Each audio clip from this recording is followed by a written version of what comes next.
morning guys! Kumusta kayong lahat? Ngayong araw na ito ay medyo makulimlim tayo. I hope na hindi talaga mainit, no? Pero ayun nga guys, ayun, si Mr. naawa ako kasi grabe yung sakit ng kanyang hips, no? Pero talagang kung si Mr. ay may obligasyon, hindi niya talaga magawang mag-absent today. Sabi ko mag-absent at pumunta kami sa doktor. Labis ako nababahala dahil talagang hindi siya makatulog sa sobrang sakit ng kanyang hips. Pero kailangan niyang pumunta sa trabaho. Ayun guys, talagang wala naman ako magawa kasi obligasyon niya nga yan, kontrata yan, kaya gano'n. So ito pa guys ang ipapakita ko sa inyo.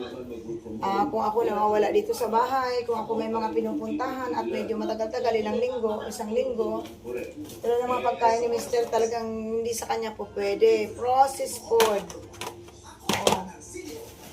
Tulad nito guys, makikita niyo kung ano mga kanyang kinakain. Mga sausages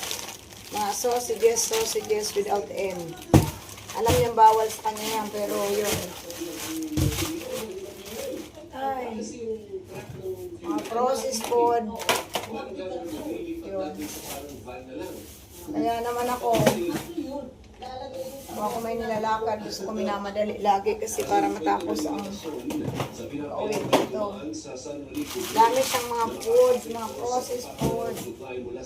Kaya ito guys, yun ang aming laging pinagtatalunan kasi kung nagkakasakit ay talagang nahihirapan ang lola niyo.